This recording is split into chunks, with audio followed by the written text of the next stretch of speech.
All right, Mike, are you ready to do this? I'm ready. I was born ready. Are we in sexy mode with this here fancy equipment? Dude, this is like the hottest ball I've ever seen in my life. We got the new Snowball microphones, and this thing is not only cool to look at, the sound quality seems absolutely amazing. The range is really good. It's exactly the mic that we needed, baby. Yeah, it's cool. It's like a little, with the legs, it almost looks like it's a little, one of them little robots that's sentient or whatever. It's ready to just get up and walk away on us. Yeah, it's the sequel to Wall-E. Hope everything sounds great on your end. Thank you for joining us. It is Shoedogg and Mike here on our 9th epic episode, first of the new year 2020, the year of the Mad Dog on the Chinese calendar, right? Mad Dog 2020? Not only that, but we are prime time this edition. This is very exciting, yes. We're actually recording here in the evening, which is the proper time for a nice chat and a nice drink of what is in the glass here with the massive ice rock in it. Just decent bourbon, 100 proof. 100 proof bourbon. Oh, and a nighttime podcast. Shoedogg and Mike After Dark. Cheers. Cheers to you. Oh, yeah. Hey, by the way, what episode is this? Number-wise? Number 9. Damn, we are just about to do a gut kick through the 10th episode mark. That's right. That feels like a momentous thing that we should be gloating about more. Hey, man, for all the false starts on getting this show on the road, we have reached some level of almost consistency. And we thank everybody for listening to us. The numbers are absolutely growing. Oh, yes, indeed. Because now our web of seduction is spreading across the internet. We're not only doing the YouTube thing and the SoundCloud thing, but we're now on the world-famous Stitcher app. Yes. Which is a favorite for most people who enjoy podcasts. Coming soon for Spotify, no doubt. Apple Podcasts coming in the near future. You know, we're getting it out there, but you have to have a show to put out there before you worry about where you're putting it. And I think now we're entering the point of we have us a show. We know what we're doing. Oh, I can definitely relate to that. I mean, if you're trying to create a demand before you have the adequate supply for the demand you've created, then it's going to end up sucking. Exactly. In my opinion. So there we go. There's the preamble out of the way. Thank you all so very, very much. There is one other preamble here. Mike, I know Mike would like to say a little word here because Mike does have to put a warning on this episode. There's a small chance that this episode could become more epic live podcasting magic than that time we ordered AEW tickets live on the air, quote, live on the air. Because, Mike, what is there a conceivable chance that could happen during this next hour that we're here talking? Baby Olive does not know what podcasts are. She might just show up any minute. Alex is definitely ready. Things start happening quickly, and they're ready. They're ready to drop the flag on her. I mean, we say it somewhat in jest, but Mike is extremely soon to being a new father in the next few days. It'll definitely be the last episode before Olive gets here. That's 100%. Oh, yeah. So forgive in advance any delay that happens at this point. But they should crank it up. Olive can be on the next episode. Well, I was just going to say they should crank it up and enjoy your golden voice on the last track before we have sweet background vocals from Olive on just about every episode going forward. That's right. That's right. Oh, I have listened to some podcasts where there have been young children, babies and otherwise, who have interrupted. You know, animals who have interrupted. Well, if we bring Olive in as part of the show, though, she's not interrupting. We didn't even decide. So do we want to start? You want to talk about the Super Bowl, or do you want me to make my grand revelation to you that I've been hyping for a few days? What kind of choice is that to give somebody in a choose your own adventure mode? You're like, well, do you want to do something standard and kind of average, or would you like the most epic? Or do you want a curveball thrown at you? Yeah, let's do it. Let's have your big revelation. Let's have the curveball. Okay, just like you found out that there's a secret dollar menu at Pizza Hut, or what's about to happen here? Oh, that'd be amazing. Well, no, I include you in that it involved a PlayStation Network purchase. Okay, so I was reading a little bit about this game, and for whatever reason, some of the things I read had convinced me that it was a purchase that I was oddly, finally willing to make. It is a purchase that I had very much fought against. A purchase that I very strongly advised you against. Yes, Mike, I actually bought the hot mess that is WWE 2K20 the other night. Mike's look of disappointment is not surprising. You talked me right out of it. You made it sound like this might be the dumbest thing you could do right now. And I wasn't even that hard up for it. I was just kind of floating the idea. And you're like, ooh, that's bad investment waiting to happen there. Meanwhile, yeah, I'll just take the one copy for now. Boop. Yeah. Well, thank you for your business. Well, that's why I find it to be such a hilarious, epic fail. You are one of Vince's favorite kind of people. You're barking up the tree, and then you still fork over the cash, and that's how they keep this bloodthirsty money machine rolling. Well, here's what happened. Okay, here's what happened. We should have talked about the Super Bowl first. Well, we'll get there in a moment. Don't worry. So when the game, obviously, they have patched a lot of the blatant, completely fucking broken aspects of the game. So that's out of the way. Okay. You know, the game was very broken when it came out. That was well documented. Well, you were the one that told me that apparently the majority or all of the developers kind of just bounced. Yeah, Ukes bailed on it and left 2K to finish it up on their own. But so the patches seem to have fixed most of the blatant gameplay problems. That still doesn't change the fact that I thought the game didn't offer anything new or any great incentive to upgrade.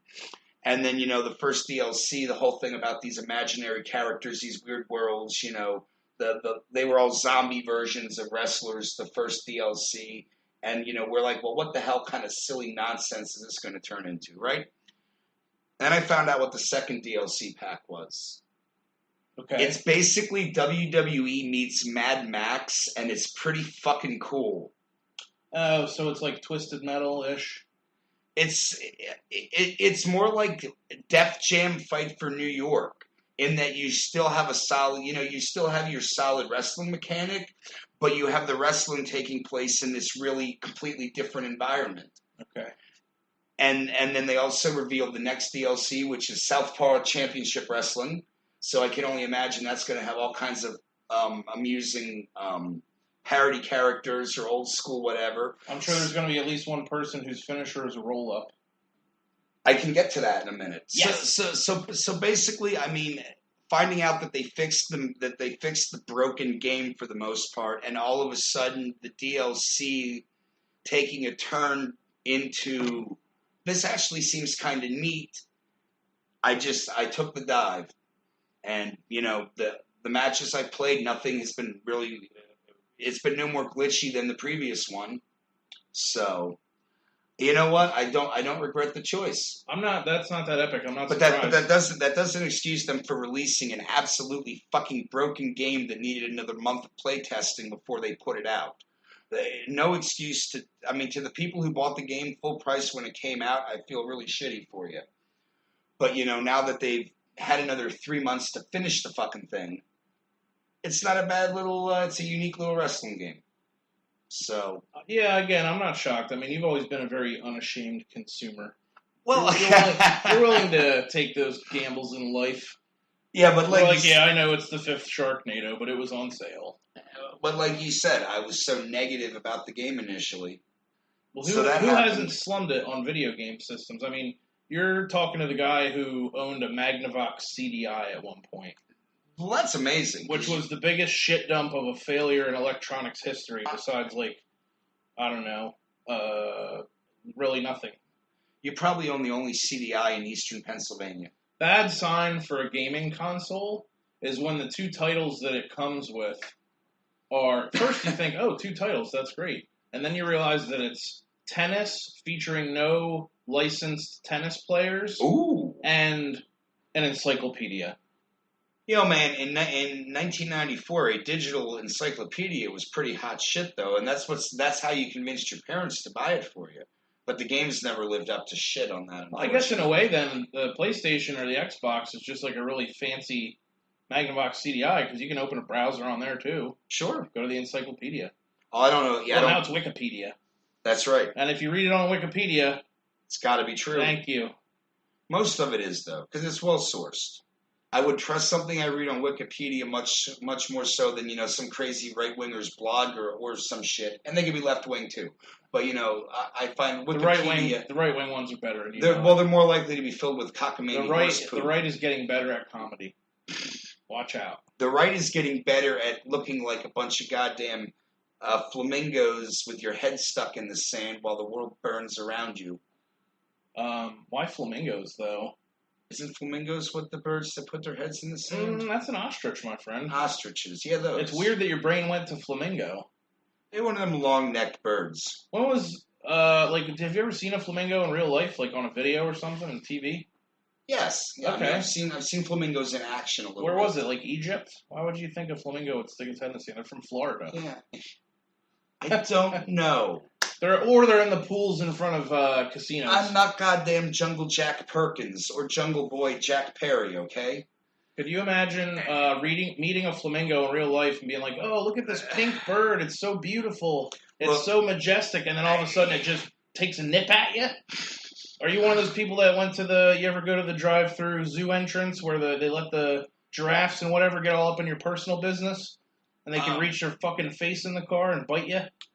Yes. That's an ostrich. That's what sticks its head in the sand.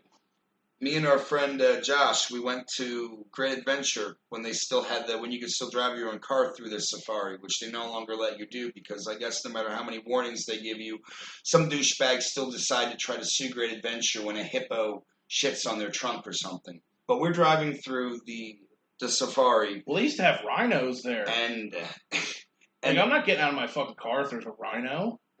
Kidding me?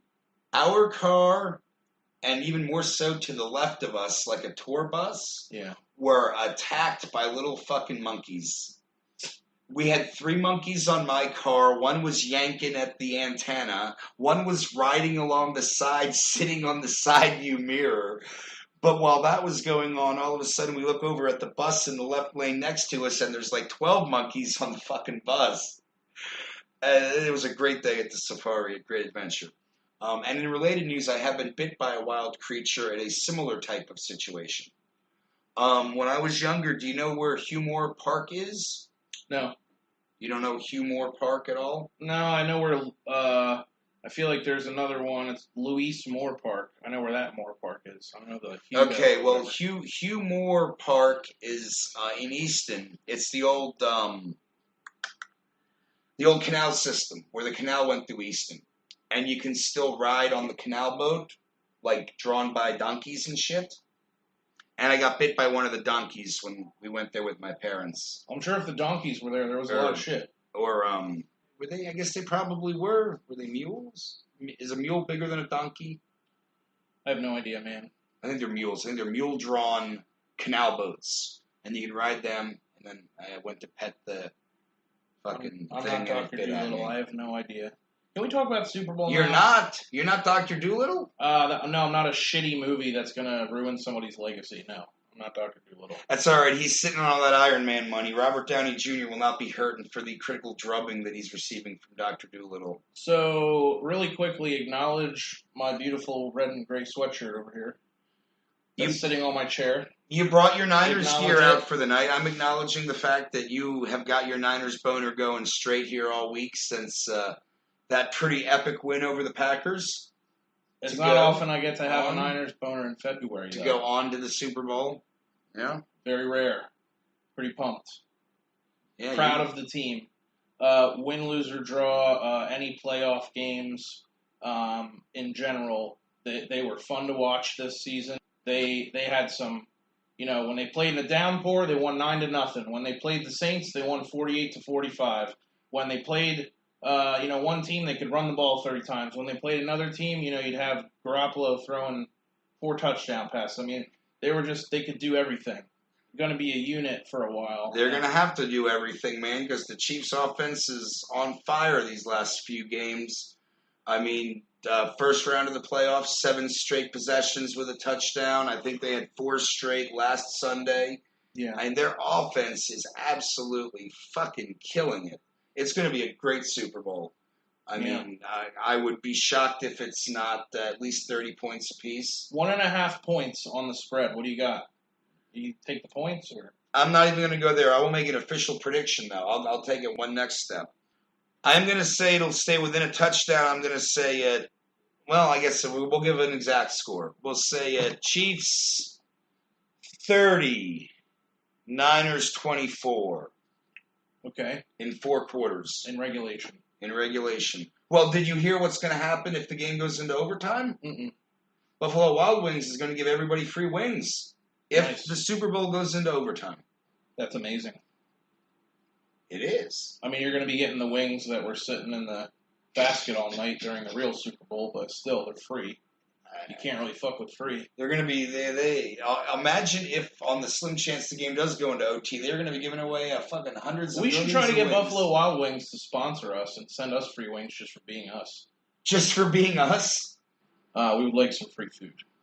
And that's another thing. The Super Bowl, for me, very rare that my team's in it, but I still, every year I look forward to the food. I look forward to the random conglomeration of people, the bullshit, exactly. The That's beers. Super Bowl party, man. That's why it's the most American of holidays almost. You really can't. There's no lose. Religious connotation bullshit. Yeah, and you really can't lose because if you're willing to ruin your whole night because your team lost a game, then you shouldn't be at a party. You should be sitting in a fucking booth somewhere. And for the people who don't really give a shit about football, they have the halftime excitement. They have the Super Bowl ads excitement, which has become its own fucking thing. Before we speak of Super Bowl ads, your prediction for the game officially. I have got 30-24 Chiefs is my official prediction. Okay, right, in regulation. I'm going to say it'll be the 49ers winning over Kansas City in overtime. You just want those fucking wins. Final score is going to be 42-38. 42-38. Yep. Oh, you're going... I mean, admittedly, I talk about it being very offensive. The Chiefs are going to come up short on one of their drives. They're going to settle for a field goal, and it's going to cost them the game. Okay. That's what's going to happen. All right. So, for the next prediction... Speaking of which, since we're talking predictions... Yeah. Have you not ever seen the... any of the highlight film or any of the breakdown film or any of, the mic'd up film from the 49ers games this year? Not all that much. You talking about... Coach Shanahan is able sometimes to stand on the sideline next to a ref and tell him what play the 49ers are going to run, and then he tells the ref what penalty the other team is going to commit, and apparently he's right most of the time. And he's a Svengali. There's a clip you can put up sometime. Maybe we'll throw a link to it, where he's standing right next to the ref, and he's pointing at George Kittle, and he's like, "Our guy, 85, 5-yard out route. They're not going to let him through. Watch." Sure enough, as soon as the ball is snapped, Kittle goes darting, gets grabbed, gets held, and then a millisecond later, the guy that was standing next to Shanahan is blowing the whistle and throwing the flag. And it just blows your mind. It's like, how could anybody be that comfortable doing something that they can literally tell you what's going to happen? Fucking Stone Cold Kittle. Well, that's how you know you got a good coach. See, the thing about pro wrestling that I always liked was wrestlers that had good managers. Because every other sport that people get into... Thumbs up to great managers. You got a coach who is responsible for making these big goons with their sweaty steroid bodies do the things. Right, so the idea of having the brain behind the bronze is the ultimate story. Exactly. Yeah, sure. And that's why, the Super Bowl for me, I think is also, if I remember reading an article correctly, somebody put on an article about how the NFL uses more camera shots and cutaways to coaches during the Super Bowl than at any other point during the year. Yeah. They're just constantly showing the coaches' faces and the pacing the sidelines and the yelling at the refs and the, for whatever reason, it becomes part of the show. Well, and they're stretching it out much longer than your average game, so they have to film something during the extra time. But yeah, anyway, go Niners. Okay, so quick thing, you bringing up managers there. Do you think that's something that our newly... they're getting their feet under them, all elite wrestling. Do you think AEW should bring back some more traditional managers? You kind of have that with Arnett and Cody Rhodes, but not really because Cody's still cutting his promos. I'm down with there to be his. I'm down trainer, with Tully Blanchard managing what's his face, the chairman. There's your one legit example. Tully managing Blanchard. Sean Spears. Yep, that's a legit example of that. So I think they could use a couple more like that, though. I think the idea of they've got all these factions. How about having a stable with an actual manager? Why the fuck not? He was kind of unceremoniously dispatched when AOP came over to Raw. They kind of quit him. Yeah, that was lame. And then they didn't leave him with a new tag team or anything. maybe it's time for Paul Ellering to be elite. Yeah, I'm for managers. I'm for coaches. I can, as I'm getting older, I can respect the mental part of competition a lot more than just watching a fight and being like, envisioning yourself hitting the guy or, oh, I could have made that catch or whatever. I'm like, oh man, he called a brilliant fucking play. Mm-hmm. Well, you got to remember during the era that we grew up watching wrestling, the idea of the manager was replaced by the bimbo with tits. Yes. You had valets. You didn't really have managers. I don't see why we couldn't have valets and managers. I mean, some people have a valet, some people have a manager. And then you reserve the guy who comes totally solo to the ring for just a few specific guys who are meant to be that fucking guy, that lone wolf guy. Instead of having everybody one night they come out by themselves, then the next night they come out with 4 people, then the next night they come out with a chick. It's like you can't tell who's who anymore. Right. Like you were saying that to me earlier about not being able to distinguish faces from heels. Like you're watching the matches and you're like, everybody's cheering for everybody. I guess that's cool. Yeah, well, I'm starting to accept that element of AEW a little bit more. I mean, I do think their overall presentation is gelling.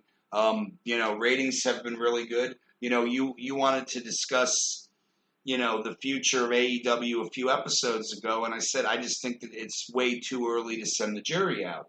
Well, now the jury's out. They've got renewed for 3 more years through 2023. So I guess AEW is well established and here to stay. And since you didn't mention it, and I thought you would, the episode that they taped on Jericho's cruise ship. They had to for logistics, but they still claimed it live. Beat NXT in the ratings. I didn't see the rating. It won again last night? They beat NXT with a taped episode. Good. And if I remember correctly, didn't NXT have a title change? Yep. Some nature of one. What title change was it? You don't know? I know nothing of the results except that, they both had a title change.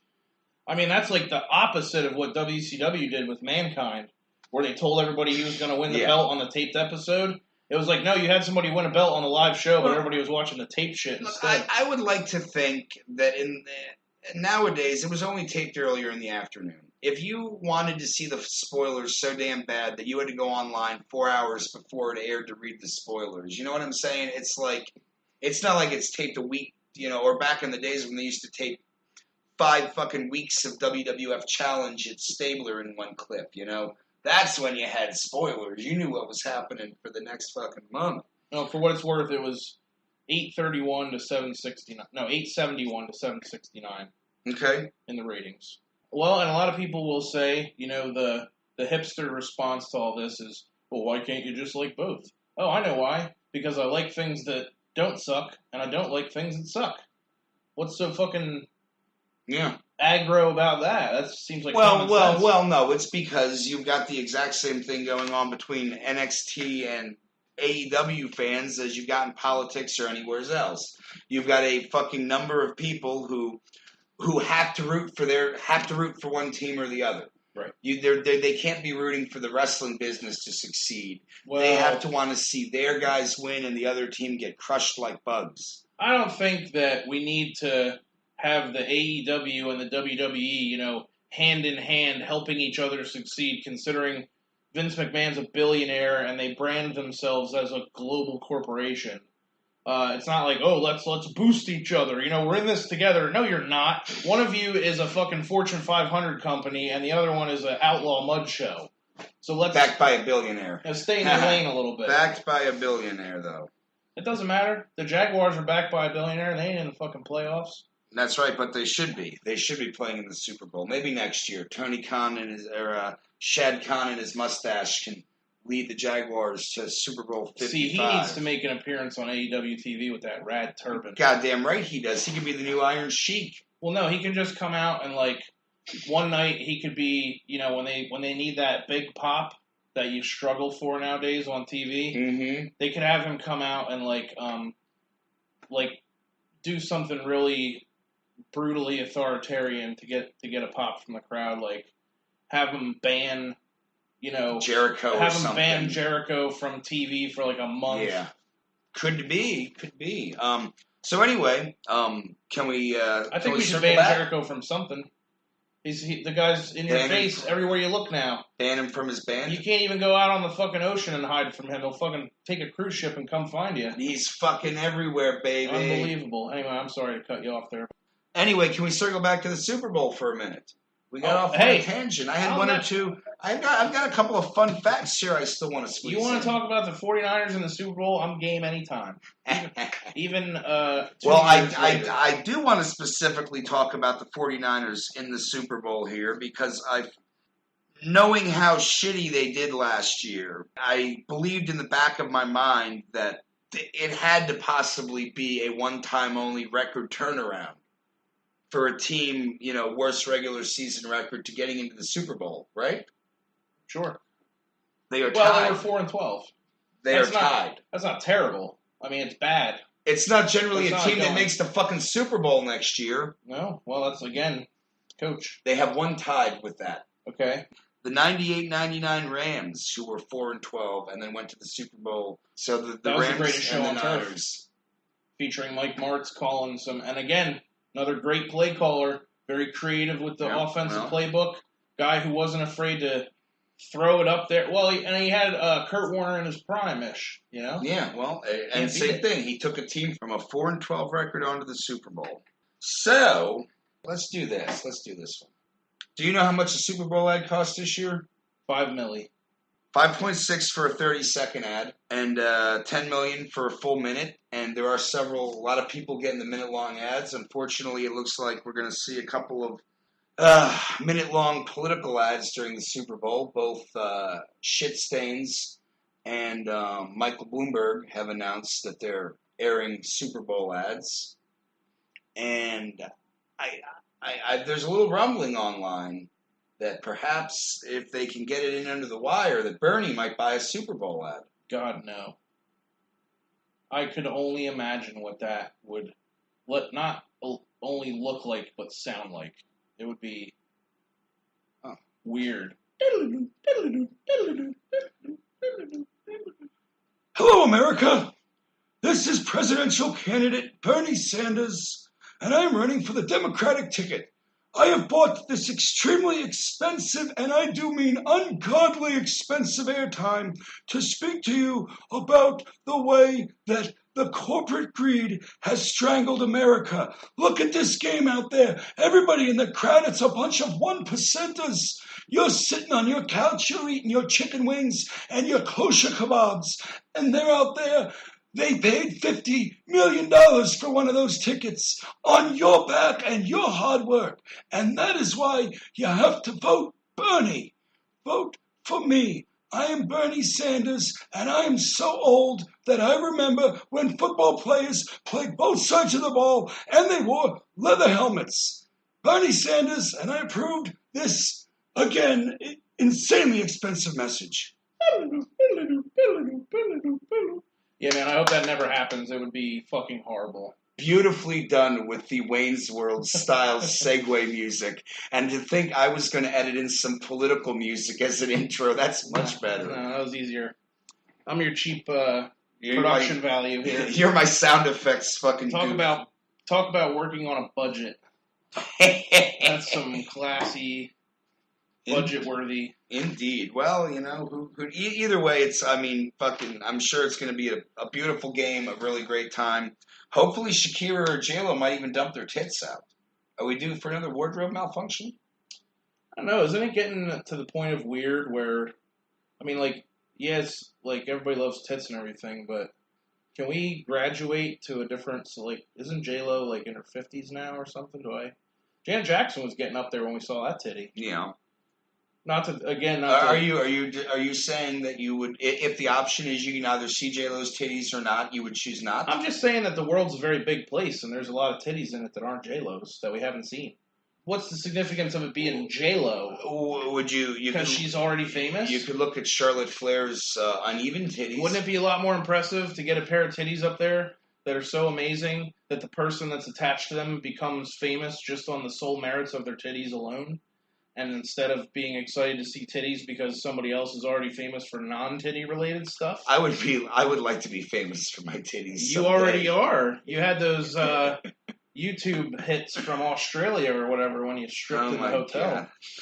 Do you know that The Rock had his titties reduced? Oh, did you not know about that with steroids? Is that a side effect of that? So he had to have it undone? Some types of steroids, and if you're not disciplined with your shit or you overdo it or whatever, you get bitch tits from doing anabolic steroids. Yeah. I guess that's what happened to Rocky. Because remember when he was wearing the shirts there for a while, most all the time? Because it was after he had his titties reduced. Some people go out and get crazy jacked up, and then they just don't play the long game. They don't think about, like, oh, what's going to happen when I no longer need to look like I can push a bridge? Like, I'm going to get flabby, and the shit's going to look weird. Yeah, but Rock still looks jacked as fuck. Yeah. Whatever his, however he gets there, he gets there.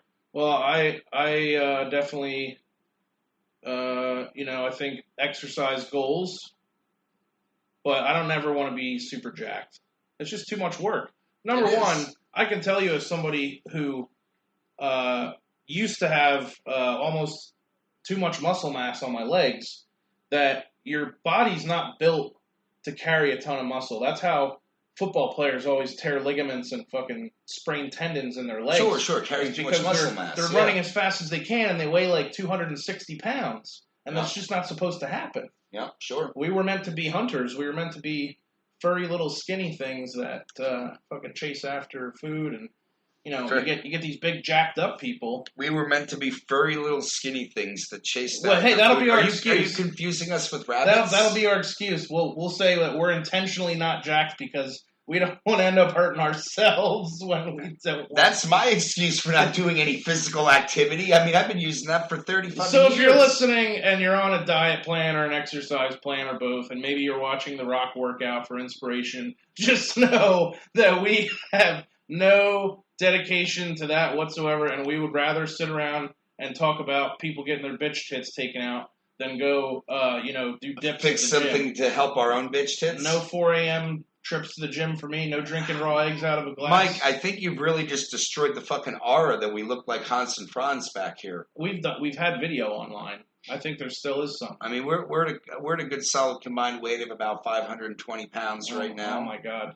Of twisted steel and sex appeal. Yeah, we pretty much are sweet, soft and sweet, or, we're gentle giant. Cuddly there we teddy go. bear. Gentle giant. No, that's what I was looking for.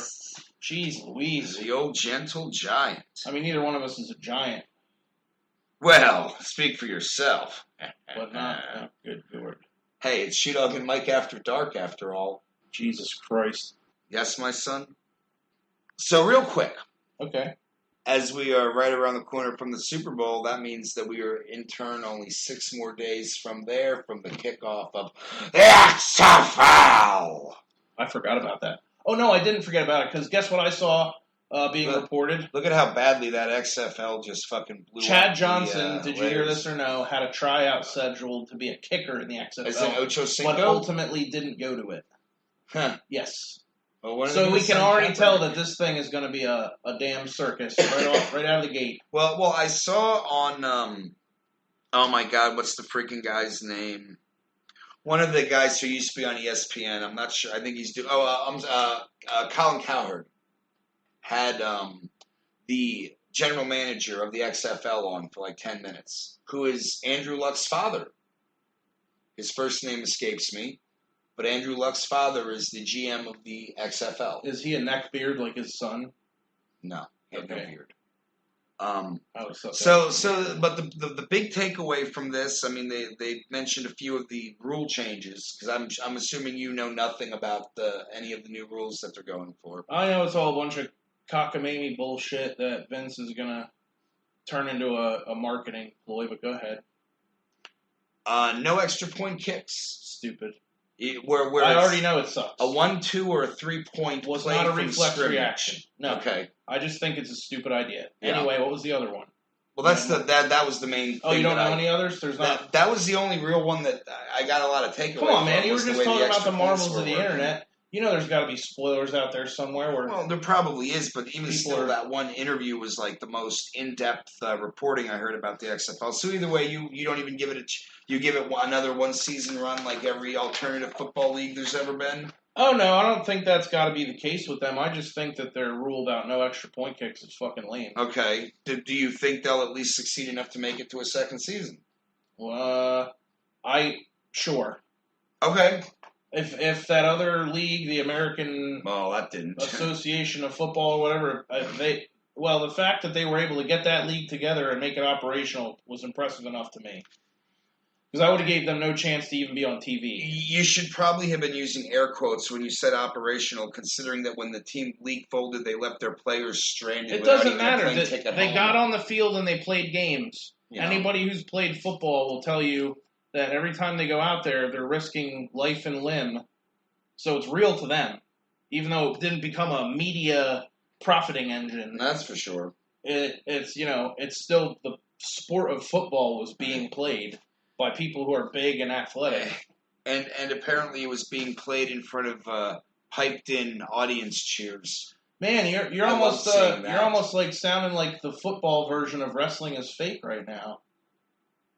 Because you're saying like, well, they never really got off the ground as a promotion, so it's like, let's just say, oh well, that was a bust. Not even being able to complete your first season played. And going bankrupt is a pretty epic failure. That's not the athlete's fault that management had their heads up their fucking asses, though. You think Vince McMahon's going to be some mogul that reinvents sports? Well, at least the XFL had 2 years. You're right. That was part of the thing. Was the AAF literally was announced after the XFL, and then they tried to get the jump on it by a year. So whereas the XFL took 2 years to gestate, the AAF literally hit the field within like 10 months of being announced. So that thing was just such a haphazard debacle from the beginning. So yes, I do give the XFL a better chance than that, certainly, but I still don't know if anything will make it to a second season. This is me not holding my breath. Okay. So you got something there? You're looking like you're ready to bring something to the table. Oh no, I was just getting my order confirmation because I bought myself the 49ers. This fucking guy's shopping while we're doing a podcast. You got me all worked up about the Super Bowl. I never buy merch. Fair enough. I always get 49ers merch as gifts that are given to me. As you can see, I have an array of hoodies. I have 4 49ers hoodies and a 5th one somewhere. But you do have no NFC Championship swag from this season. Even better. I found a NFL official Super Bowl edition 49ers t-shirt featuring Baby Yoda holding up the Lombardi Trophy. Wow, I'm sure that's breaking multiple copyright laws, but you better buy it while you can. It's a very 2020 thing of me to do, and it's not breaking copyright laws. I just bought it off the damn internet. Yeah, well, that doesn't mean that the shirt's image isn't breaking somebody's copyright law. You think the NFL would put their name on that if it was breaking a copyright law? Oh, was that off NFL.com? Did you not fucking listen to me? One of the first things I said was official NFL 2020 Super Bowl edition. Right, but my copyright issue is with Baby Yoda, not with the 49ers part of it. That's what I'm referring to. Why? I'm a paying customer. Doesn't mean that Disney's getting their share of the pie. Of what pie? The T-shirts? Yes. I'm sure they are. I'm trying to make the point. Oh, I am sure they are. That the NFL or somebody is illegally using the Baby Yoda. Not I really very much doubt that they're going to bog themselves down in that kind of shit with what's probably a gangster of a company to deal with. Disney's going around buying out every damn buddy. Oh, they're making fucking. You think fortunes. the NFL wants to fuck with them? Probably not. Yeah, they probably come up with other ways. Well, they've probably done cross-branding stuff before, truth be told. I'm sure you can find, like, Mickey Mouse NFL-related gear or what have you. Actually, my favorite Super Bowl thing thus far has been the picture I saw online that Joe Montana posted of his den in his house, and he's got his 2 game jerseys up in glass frames on the wall, one from when he was with the Chiefs, one from when he was with the 49ers. And he said, I guarantee my team will win the Super Bowl. Do you see what he did there? Mm-hmm. Mm-hmm. Very nice. Very exciting shit. All right, so you want to do one more thing quick? If you got a minute. I've been wanting to break this out because I found this quite fascinating. Are you printing out Craigslist now? Is that what's happening? No, this is a massively long list from the Grammys. Okay. Isn't there a big corruption scandal with them now? Yeah, there's, I don't know the specifics, but yeah, one of their directors is in some kind of bullshit, some lady. So which means it's not the usual reason that rich, powerful people get in trouble. We should impeach her. Should impeach the president of the Grammys. Yeah, fuck it. Let's get them all in one shot. All right, so it was brought to my attention through an article, and I thought this makes for some amusing fodder. The relative failure. Now, obviously, the Grammys are notoriously not always too on the ball. We can use, for an example, the first year that the... Do you know who won the first heavy metal Grammy? The first year it was awarded, 1988? I'm going to guess it was Ozzy. No, that was the infamous year where Metallica did not win. Oh, that was the first year? But it was given to Jethro Tull. I didn't think that was the first year that they awarded it. The very first heavy metal Grammy went to Jethro Tull, which immediately led to a change of situation where Metallica then won it 3 years in a row. Well, and then you got to keep in mind, too, that if that was the Grammys of 88 that were held in February, then Justice hadn't really even been out yet, and nobody had seen them play that shit live. Mike, Jethro Tull won the heavy metal Grammy. I know. There were... It doesn't... To this day... I don't know who the other opponents were either, but it's... Come on. Metallica. That's all that matters. It doesn't matter who else is Yeah, the joke... Yeah, right. The point Metallica was more qualified submitting them tuning their guitars than a Jethro Tull song. Everybody knows that. Yep. And that's old hat. I mean, but you got your headbangers from the 80s that don't like metal music now or don't like Metallica now who were taken to the streets when that shit happened in the 80s. But I give a fuck. But the next 3 years, it went to one, followed by Stone Cold Crazy, followed by the odd fact that they alternated between it being an award for a song and an award for an album, because then in 1992, the Black Album won as an album. Interesting tidbit that Nine Inch Nails broke their streak. Yep. Oh, well, there's a lot of interesting tidbits here. That's why I printed them out. I mean, then it was Ozzy. Metallica got it a couple more times. Look for Metallica in... Oh, no, wait, that's right. 04, they won for Saint Anger. 04, yeah. And here, 2000, the Grammy went to Black Sabbath's live version of Iron Man for Best Metal Performance. But do we see what one of the losing nominees was? Motorhead's version of Enter Sandman that was on the ECW Extreme Music CD. No. So that's kind of intriguing. No offense to the great Lemmy Kilmister, but the Motorhead covers of Metallica songs were not anywhere near the Metallica covers of Motorhead songs. Sure. Which, more than one of which they made famous just by playing it live, but they were also on some of the B-sides and EPs and shit, too. And we got a couple here. Tool won a few.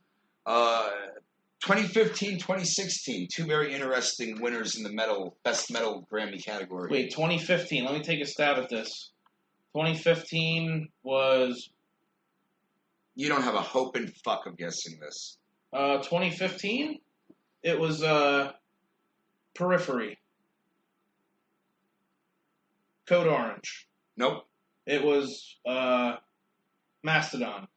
Mastodon was nominated for High Road that year. Okay. It was... No, wait. Let me go. It was 2015, right? And I'm assuming that would mean, the calendar year of the award was 2015, so probably 2014 music. Okay. Would be fair to assume. We're going to say 2014. Something that's going to piss me off, like, not Gojira. Probably like 2014. Oh, Every Time I Die or some garbage like that. What is it? No. Well, the nominees were Anthrax. Okay. For a cover of Neon Nights. Okay. From the Ronnie James Dio tribute album. Yeah. Mastodon, previously mentioned for High Road. Great album. That's off of Once More Around the Sun, which also features Tread Lightly and the song Once More Around the Sun and a couple other good ones. Go ahead. Okay. Motorhead, Heartbreaker. Okay. Slipknot, the negative one. Oh, that must have been from an album I didn't get. And the winning Grammy went to another Dio cover, The Last in Line, as performed by the fucking D. Yeah. Tenacious D have got a Best Metal Grammy. That is, and the next year Ghost won it for Surichi. Yeah. Just throwing that out there. That's almost kind of a big fucking insult to Ronnie James Dio, though. that he never got one for the man who himself. wrote those amazing songs, Right. and then somebody does a karaoke version of it, and because he's already a celebrity, he wins an award. Yeah. Fuck that. Yeah, fair enough. That's why I don't watch the Grammys. Oh well. Are you watching the Grammys? No, I'm not. Because are we gonna do a red carpet spectacular? I don't even know who the fuck is nominated for anything, nor would I care. If we could get on the red carpet at the Grammys one year, you could break out the suspenders. If I ever got on the red carpet at the Grammys, I would do a tribute to Soy Bomb. There you go. Ooh, isn't that the latest epithet that hashtag MAGA is throwing around? I don't they call people soy boy? I have no when fucking they want to piss idea. them off. I have no fucking idea. It sounds like something right out of the Outsiders book. But hey, soy boy, what are you doing in this neighborhood?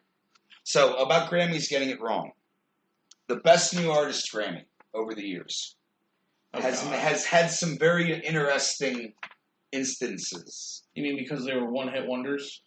Well, right, like one-hit wonders who won instead of who would turn out to be legendary artists. Let me guess. One year, the best new artist was Cisco. I hate to say, but I think he was nominated. You're fucking hilariously probably right. Oh yeah, well it's because I've been forced to coexist with all this terrible kitsch. 2001, Cisco was a losing nominee for Best New Artist Grammy. Makes perfect sense. You mean they didn't give the underwear song guy with silver hair an award? It's unbelievable. What a weird... No, but in 1990 they did give the award to the guys who didn't sing a lick of their own fucking music. Milli Vanilli were the best new artist in 1990. That had since been revoked. So let's see. So who did they defeat?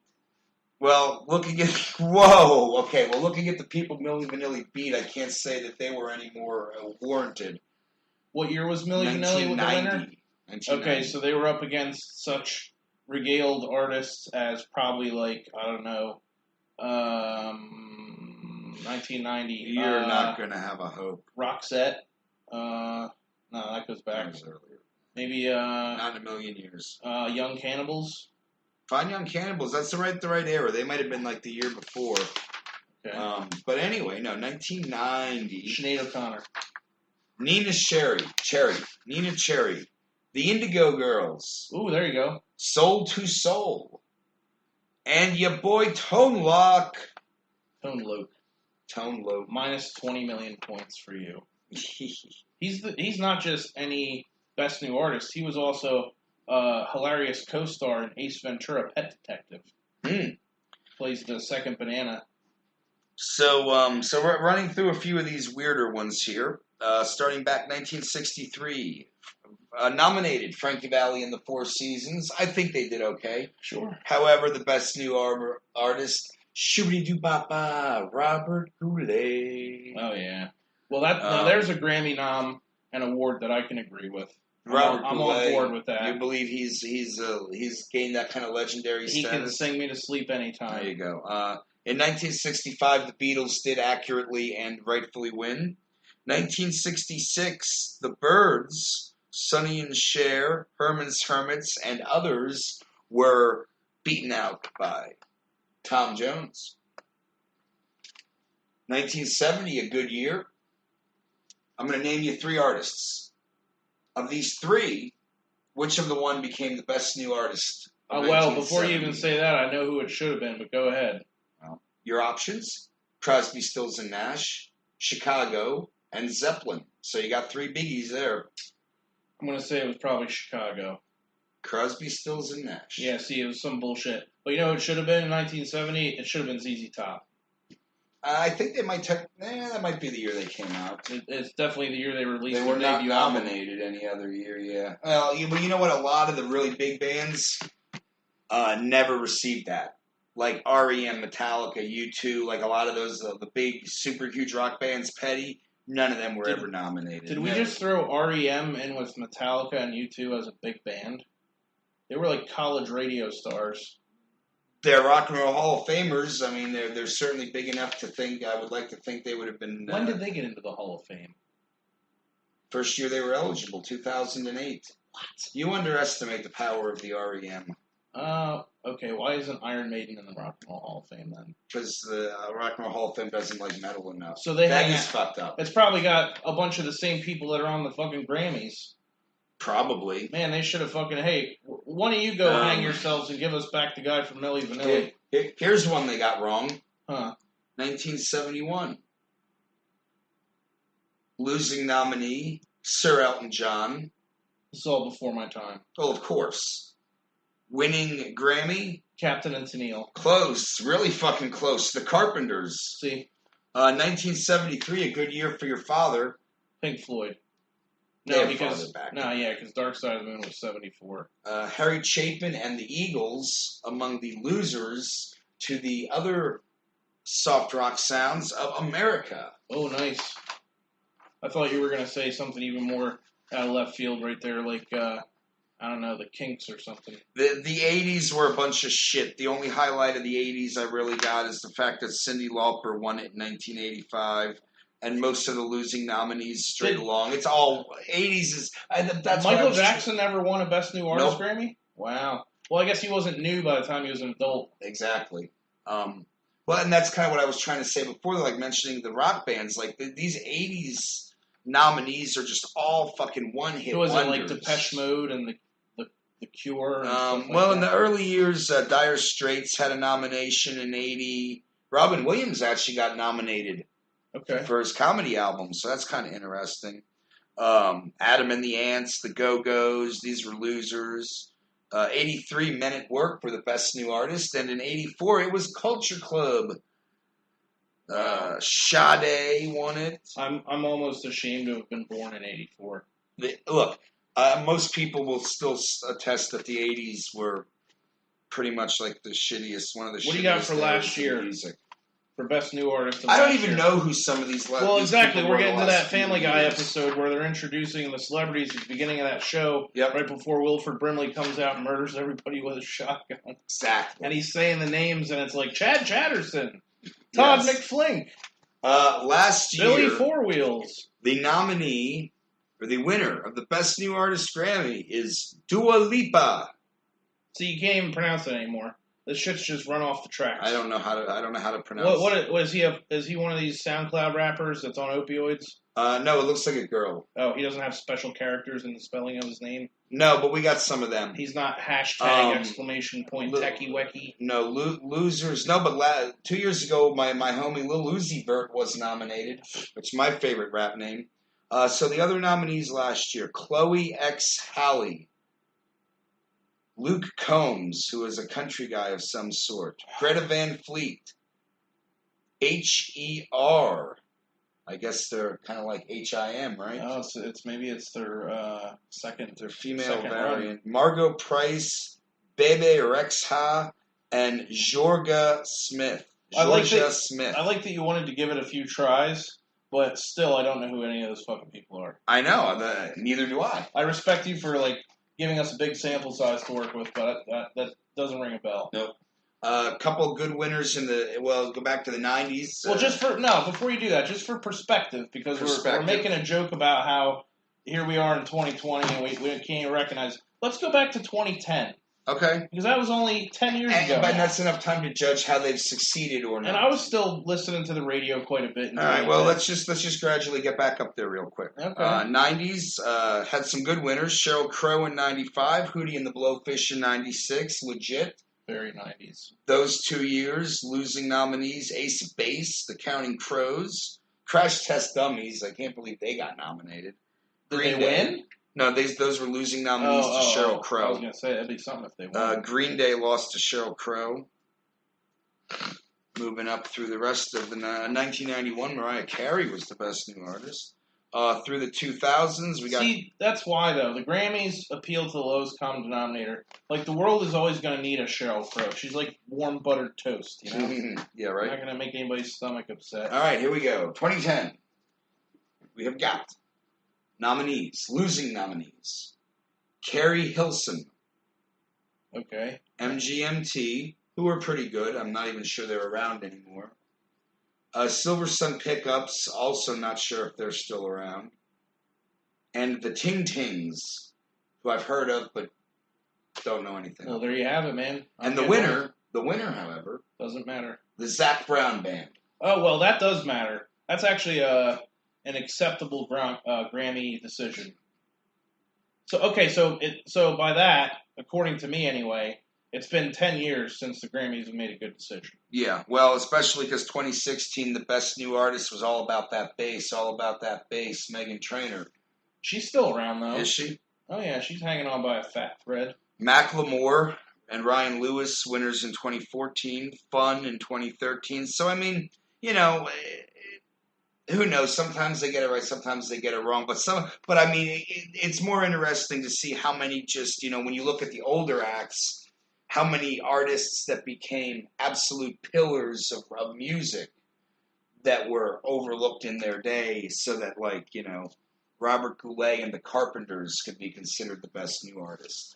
Ooh, could you imagine an album called Robert Goulet and the Carpenters? That'd be some hard shit right there. That'd be a car crash. You would right before you played that, you would go on the microphone and say, "Let's fuck this pit up," and then kick in Robert Goulet and the Carpenters on them. Oh yeah. So what do you think, man? Is it time to put this pony to bed? Let's go to bed. All right. Thanks for hanging out, everybody. We appreciate it. Spread the word. Tell your friends. Subscribe. Follow us. Facebook, YouTube, SoundCloud, Stitcher, Shoedogg and Mike podcast. But you already knew that. More importantly, if you're... and Twitter. I was just going to say, if you're not already doing it, on Twitter, at Shoedogg, capital M, so that... 2 G's on the Shoedogg. Yeah. Just to clarify. But ours is mostly just memes, and every once in a while, your recipes, I've heard. No. No? No. Open the Stouffer's box and remove film from package. And place in microwave on high for 2 minutes. So yeah, there you go. That's the Twitter. And again, thanks for listening. Remember, if you have an hour to waste it with us.